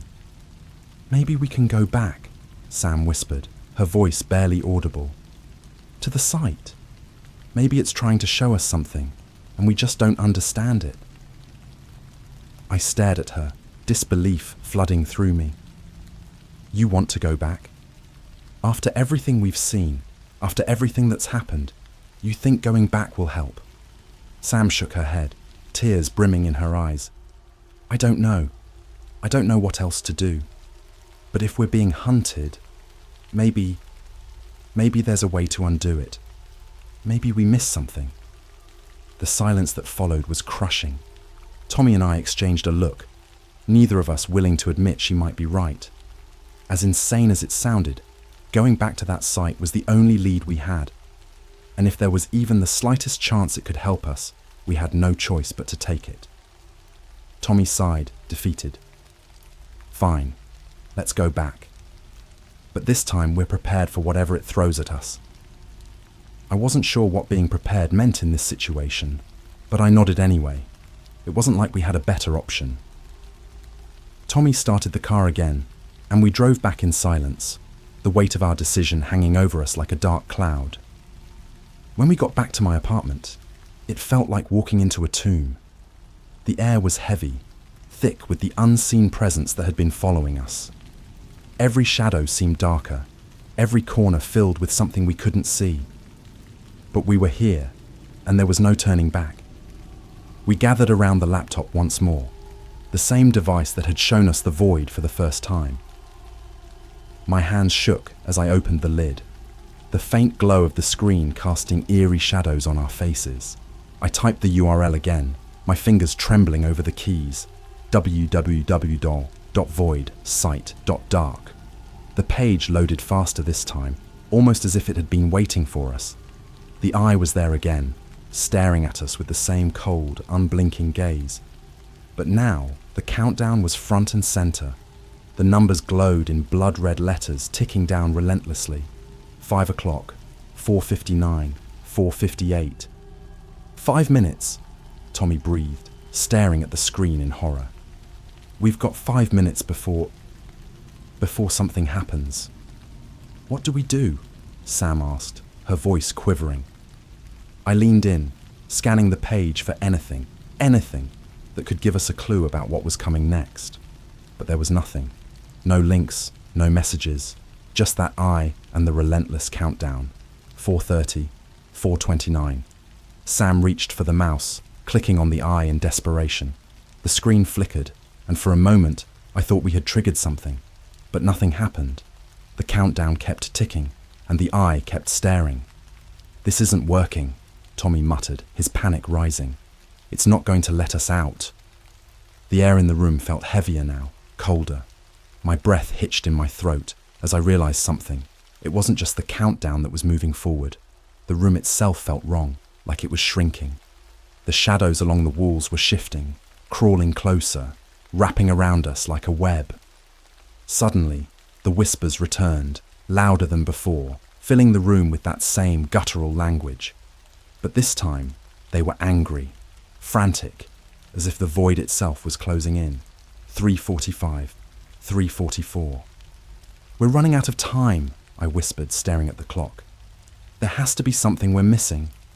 Tommy slammed his fist on the table, his frustration boiling over. We've done everything we can. This thing, it's not going to let us go. I could see the hopelessness in his eyes, the realization that there was no escape sinking in. And I felt it too. Whatever we had awakened, whatever we had called upon, it had claimed us the moment we made contact. The void was playing with us, and now it was ready to collect. Then, out of nowhere, Sam gasped. Wait! Look! She pointed at the screen. The eye, it was changing. Slowly, Almost imperceptibly, the pupil dilated, revealing something behind it.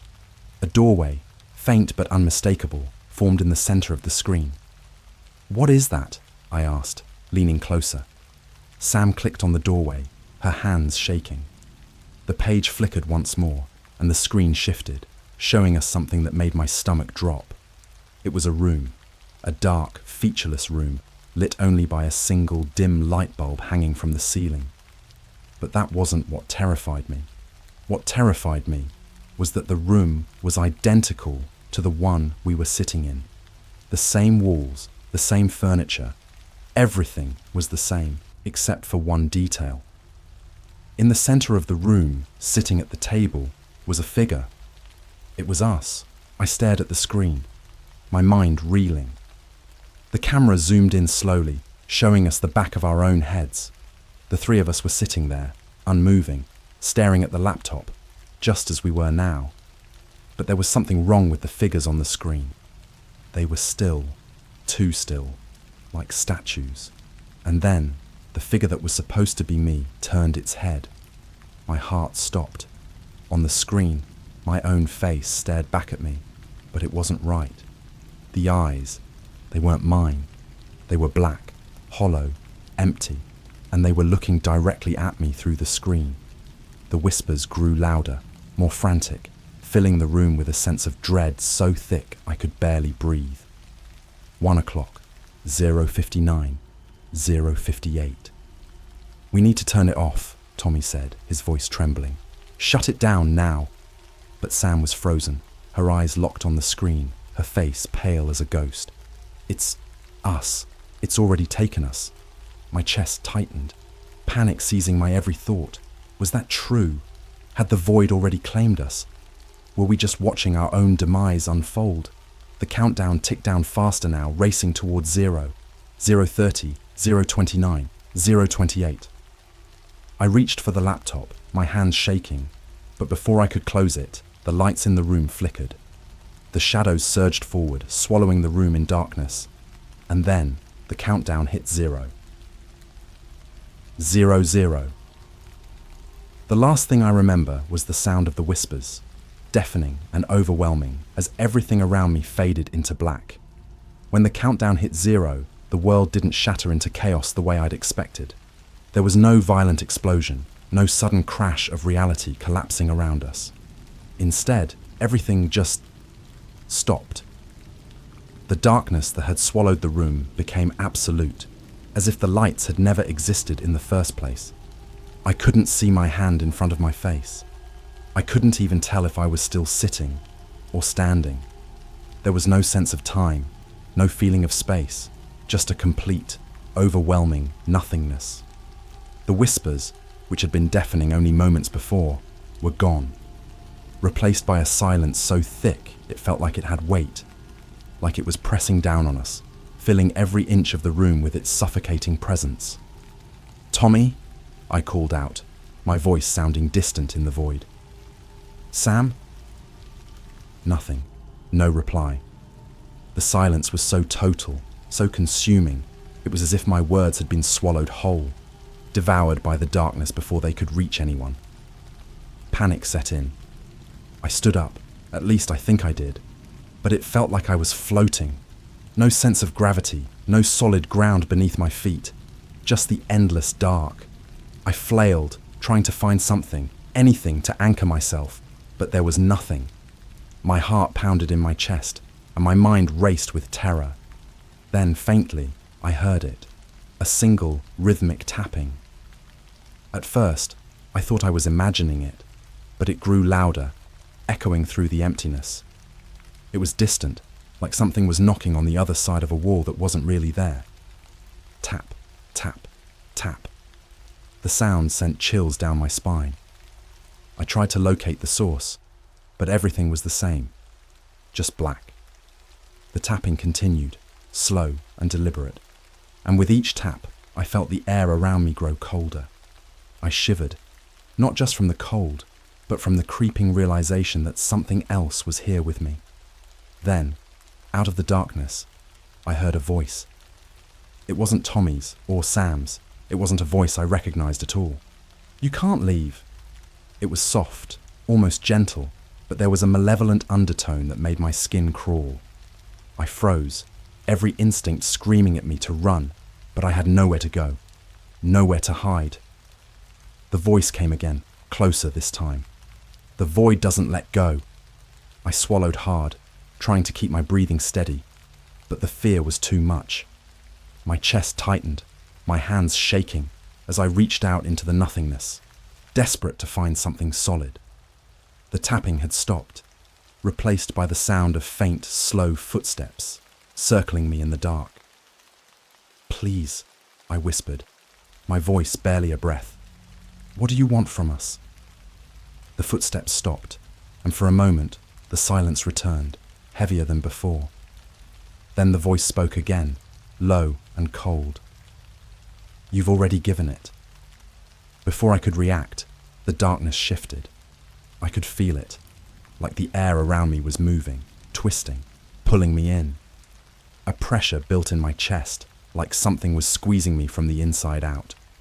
I gasped for air, but my lungs wouldn't fill. The nothingness was closing in, suffocating me. Just when I thought I couldn't take it anymore, a light appeared. Faint at first, but growing brighter, cutting through the darkness like a blade. I blinked, trying to focus, and realized the light wasn't far away. It was right in front of me. The laptop. It had returned, its screen glowing with that same eye staring back at me, unblinking. The doorway we had seen earlier was gone. Now there was only the eye and the message below it. "You belong to the void." I reached for the laptop, though I didn't know why. Maybe I thought I could close it, turn it off, do something to stop this nightmare. But as soon as my fingers touched the keyboard, the screen flickered and the eye disappeared. In its place was a reflection. I gasped, staring at the screen in horror. It was my face staring back at me, but it wasn't me. My eyes, they were wrong. Hollow, black, just like the figures we'd seen earlier on the live feed. And then, slowly, the reflection smiled. I staggered back, heart racing, but my reflection didn't move. It stayed there, grinning at me, those empty black eyes filled with a kind of dark satisfaction. And that's when I realized this wasn't a reflection. It was me. The real me was trapped in the screen, watching as something else wore my face. I screamed, but no sound came out. My reflection stepped closer to the edge of the screen, the grin widening, as if it could feel my terror. The laptop began to flicker again, the light dimming. But the last thing I saw before it went dark was that hollow version of me, standing in the middle of the room, looking directly at me with those empty, soulless eyes. And then, the light was gone. The darkness returned, and with it, the void. I was alone again, swallowed by the nothingness. But this time, I knew the truth. There was no escape. There never had been. The void had taken us. It was just a matter of time before it took everything else.